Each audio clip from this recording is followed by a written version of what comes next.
Hi YouTube, welcome to another edition of Horror Hands, and for this video I was going to look at horror movies in the 1960s.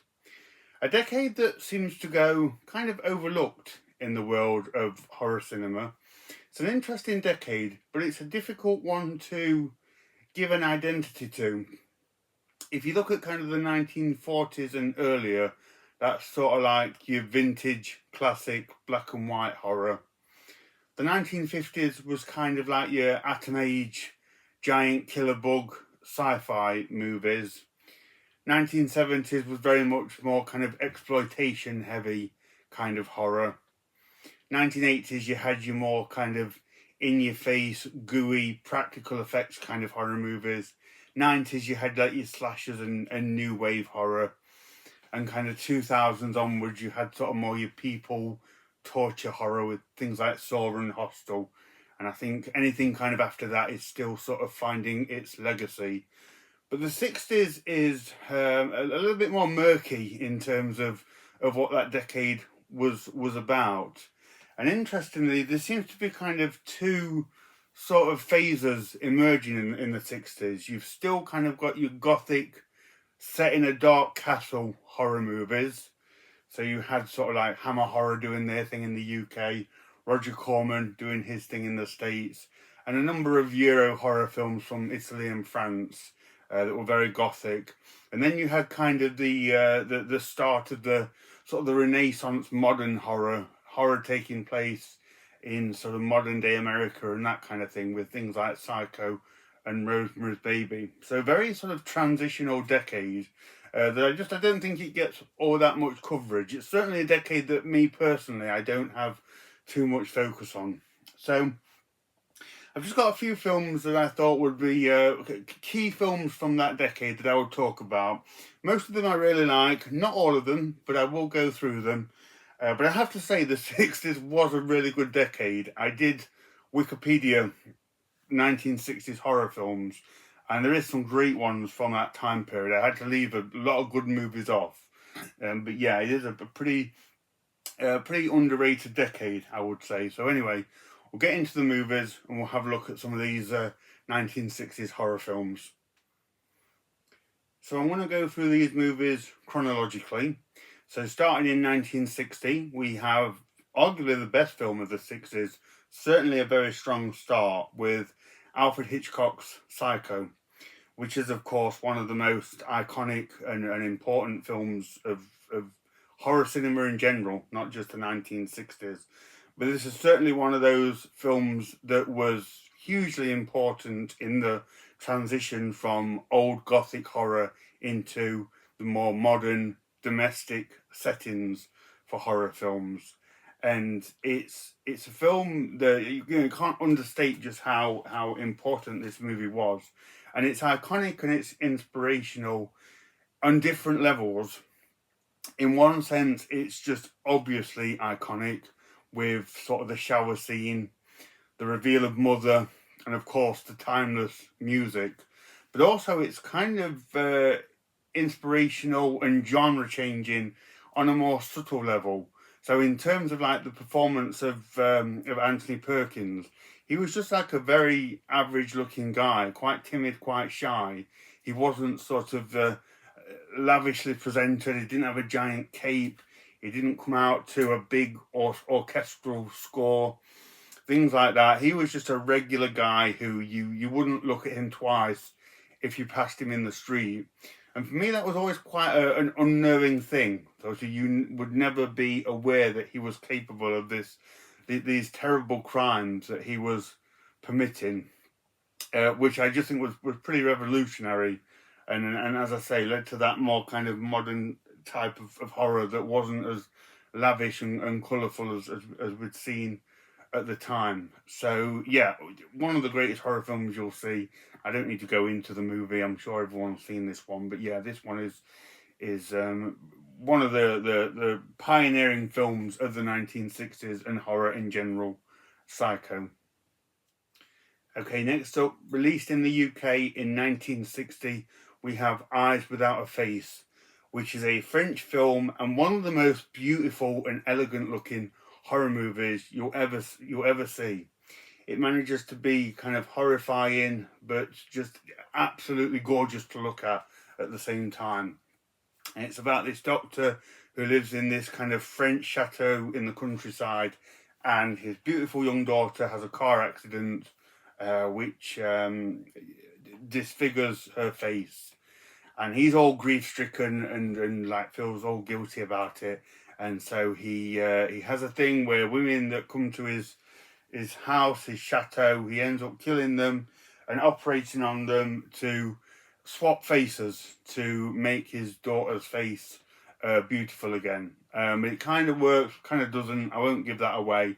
And it just becomes a dark, obsessional thing for this doctor, the pursuit of trying to make his daughter beautiful again.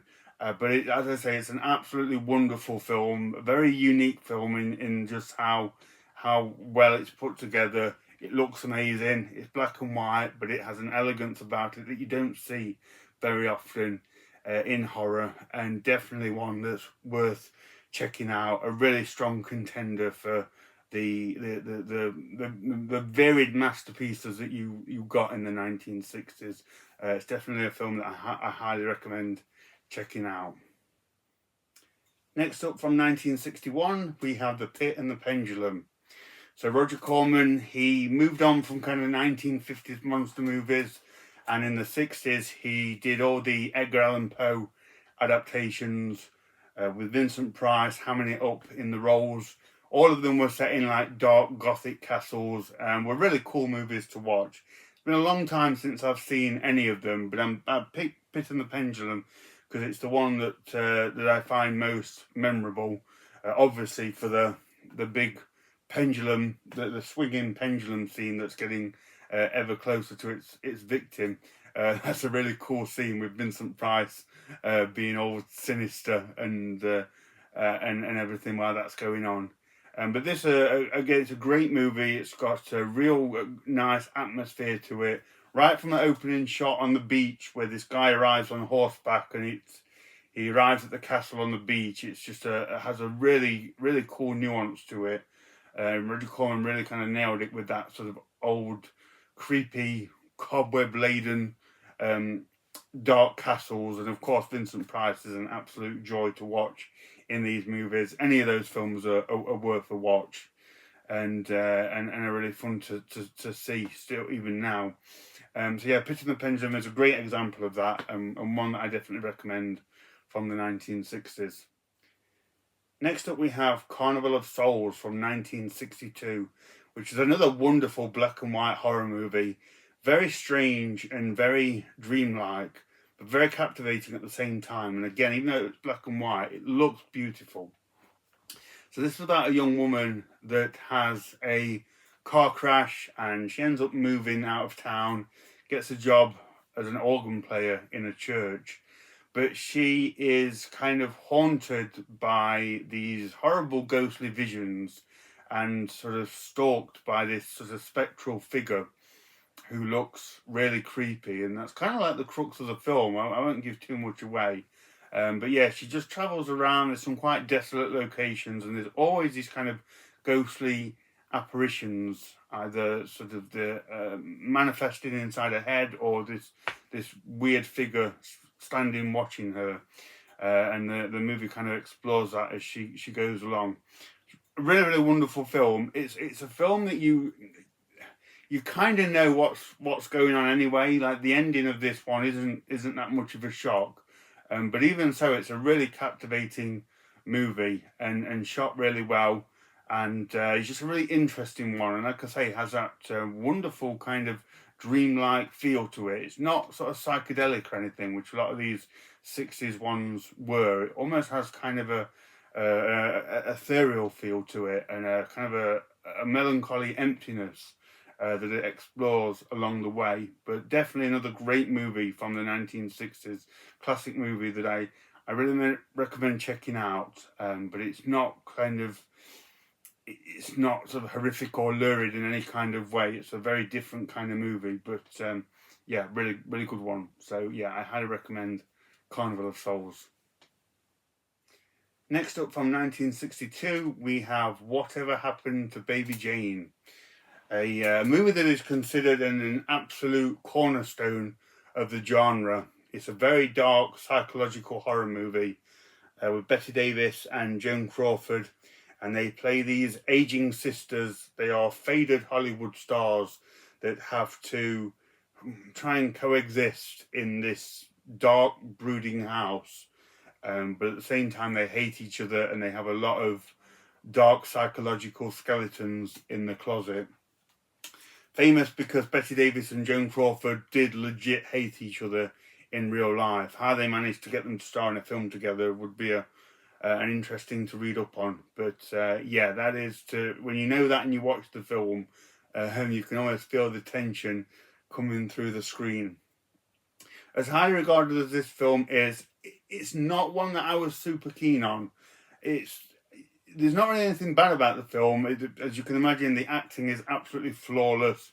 It's very effective. It's very dark in places. It's just not a film that resonated with me all that much. I just didn't quite go for it and go for the subject matter all that much. I also kind of guessed the twist. There's a twist that's revealed at the end. I kind of got that as the movie played along.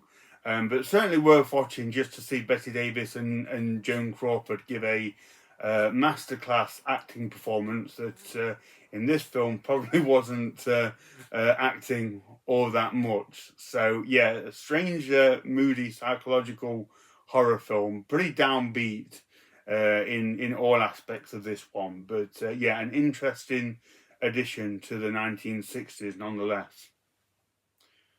From 1963, we return back to Alfred Hitchcock with The Birds, which is a great movie. It's not Hitchcock's best. It's a strange source material, I feel, for him to pick up, sort of killer animal horror film. But he does a great job with the material that he has. Obviously the famous film of a quiet little town being besieged by killer birds for apparently no reason other than the arrival of Tippi Hedren's character. But it's got some really great moments in this one. It's got the famous tension mounting scene of the birds piling up on the children's playground equipment outside of the school. That's a really well done scene. Got a few quite gruesome scenes for the time. The guy with his eyes pecked out by the birds, and some of the bird attacks are very frenzied and very violent and pretty scary. Interestingly, it's also the only Alfred Hitchcock film that doesn't have any music, and that kind of adds to the film in quite a sort of creepy, threatening way. Really interesting aspect of the film, I've always thought. But yeah, like I say, not one of Hitchcock's most masterfully put together films, but a really cool film and one of the best killer animal films that there is, and again, in terms of the 1960s, very iconic in places too. So yeah, really wanted to include The Birds on this list. It's another great one from the 1960s. Next up from 1963, we have The Horror of Party Beach, which is a really fun, goofy movie from the 60s. One thing I found, a lot of films from the 60s were pretty serious. They weren't all that goofy. This one is a fun one, and one that I really enjoy. It's set on this beach which comes under attack from these rubber suited monsters. But it's a film. It very much has like a 60s Beach Boys vibe to it. A part of it is almost like a Beach Boys music video with this band playing on the beach. But then these monsters come along and start killing people off.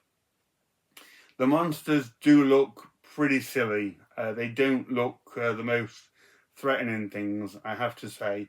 But I will give this movie credit. The kills in this film are quite surprisingly mean-spirited and pretty violent for the kind of movie that it is. The monsters really do go for it when they get hold of people. But I've always kind of enjoyed this one because this one feels very much of a 60s precursor to Humanoids from the Deep. It's pretty much the same movie, just without the 80s luridness. But these sea creatures coming onto the beach and attacking all these dancing men and women. It's a movie that feels like it's a 50s film. It very much feels like it should be in that decade, but it was 1963. So a film that's definitely worth checking out if you want to see something a bit lighter. It's a movie that doesn't get talked about very often, so a pretty understated movie from an understated decade. So one that I definitely wanted to include on the list. Next up, from 1963, we have Blood Feast, which is an okay film. It's very, very campy, and parts of it even look like a cartoon. It's that colourful. But at the time, it was like the first ever gore film that was ever made, and truly shocked people. People were absolutely horrified by the display of blood and guts and people's intestines being pulled out. A woman's tongue gets pulled out, and was this sort of revolutionarily terrifying gore movie that people had never seen. It was a video nasty in the UK, unbelievably. But doesn't really hold up now, unfortunately. Time has not been kind to Blood Feast. I do appreciate it for the gore that's in it. It looks very, very fake now, and it's not a particularly nasty film. The acting in it's pretty terrible. It's about this like caterer who worships this Egyptian deity or something, and so kills people and offers their body parts to it. But yeah, not a lot in Blood Feast to recommend anymore. Although you can't really understate the importance of this in terms of gory horror movies. This was the first one to do it. You probably wouldn't have had things like George Romero or Lucio Fulci if it hadn't been for Herschel Gordon Lewis's Blood Feast. So I've got to give it credit for that. It's worth watching if you want to see the first movie that did it. Next up, from 1965, we have Repulsion, which is an excellent psychological horror movie. From Roman Polanski. I'm not a fan of Roman Polanski or his movies. I don't like the majority of them. There's another movie that's on this list which I think is terribly overrated. But Repulsion is probably his best movie and a seminal piece of work from the 1960s. This one sees Catherine Deneuve, who is left alone in a London apartment while her sister goes on vacation and slowly starts to lose her mental faculties. And she slips further and further into madness, and as a result, she experiences these terrifying hallucinations and sees all these dark apparitions which may or may not be there. And it all kind of leads to a violent climax in the film.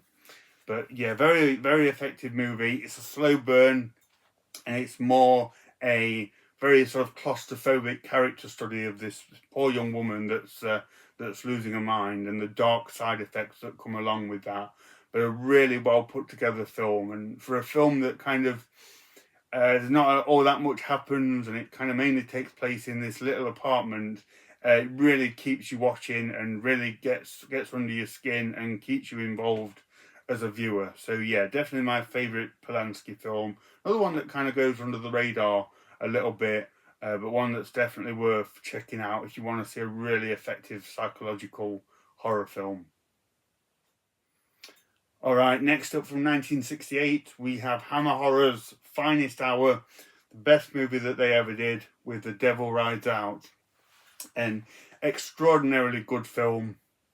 This one has Christopher Lee as the good guy for a change, and he is like an occultist, an occult specialist, and he's trying to thwart a devil-worshipping cult who are led by the deceptively charming Charles Gray in an absolutely amazing performance from him. But the movie is just perfect. Seeing Christopher Lee as this sort of sure-headed occultist that sort of knows he's up against a very dark power, but just, you know, it's in him to kind of defeat it, is just absolutely wonderful, and is just a completely captivating movie. Wonderfully British, has some really nice kind of scenes of the British countryside and some nice interiors. The special effects at the end aren't great, but they kind of just add to the charm, really, when all the kind of the weird devilry stuff comes out. I think there's like a spider or something that comes out at the end. But it's just an absolutely fantastic movie, and like I say, the best thing that Hammer Horror ever did. So if you want to see a great British film from the 60s, or in my opinion Hammer Horror's best movie, definitely check out The Devil Rides Out. It's a wonderful film. Yeah, you should definitely see. Next up from 1968, we have Rosemary's Baby, which is the Roman Polanski film that I mentioned, that for me, I think is a terribly overrated film. I'm not a fan of this film. I don't think it's as great as what it's kind of labelled as. I think it's aged terribly. But the movie does not look very good and doesn't come across very well in this day and age. I do like sort of the premise. I think the premise is quite fantastic, actually, of this pregnant woman moving to an apartment block, and her mainly elderly neighbours are all kind of kind and want to help her and want to be there for her. But there's just, you can tell there's something not quite right. And devilry and devil worshipping is at the helm of this one. So pretty good kind of foundations for the movie. I just don't like it. I don't like the acting in it from people. I don't like the dream sequence with the devil and Mia Farrow kind of, this is not a dream, this is real. It's awful, absolutely awful. So for me, it's one of the most terribly overrated horror films out there. I know it must have its fans. It is regarded as a classic horror film. So apologies if it's one that you guys really like. It's great that you get enjoyment from it. But for me, this movie is one that completely misses the mark. I don't like its presentation, and I think it's aged terribly. So a famous one from the 60s, but not one that I would go to or recommend all that much. Okay, so we started with Psycho, the hugely influential movie in the 1960s. I'm going to end the video with an equally inspirational movie from 1968 with George Romero's Night of the Living Dead. Romero practically inventing the modern zombie genre, which would become the huge genre that we know today. And a really great movie. He does nail it with Night of the Living Dead. This is kind of like the first time zombies had been portrayed as anything other than kind of voodoo curse kind of zombies. These literally were living dead that were coming back to life to feed on human flesh. And it's still a really effective film. It's scary and it's claustrophobic, and there's some pretty intense moments. The scene with the girl killing her mum with the trowel, and the zombies just coming through the windows grabbing at people. Really good stuff. Characters in it are fantastic. You know, the real douchey guy that wants to go down into the basement, contrasting him with the leader of the group. Really good. And of course revolutionary in terms of its racial presentation. The fact that in the 60s they had a black guy in the lead hero role. But more so that it wasn't a big deal. That's what I really like about Night of the Living Dead. They in no way mention his skin colour. It doesn't come into contention. He is just in the movie. He's leading the group, and that's all there is. And I really like that about the film, because they could have kind of hammed on about that, but they don't. And that's amazing. That's how it should be done, in my opinion. So yeah. Nothing but good things to say about Night of the Living Dead. I'm sure you've all seen this. It's, again, one of the most iconic movies from the 1960s, and a great movie to suggest that that decade was better than maybe what people might initially think. So that's the movies that I picked, guys. Let me know what you think of the movies that I talked about, if you enjoyed them or not. And let me know what other horror films from the 1960s you think are good and worth watching. So thank you very much for watching, and stay tuned for more videos.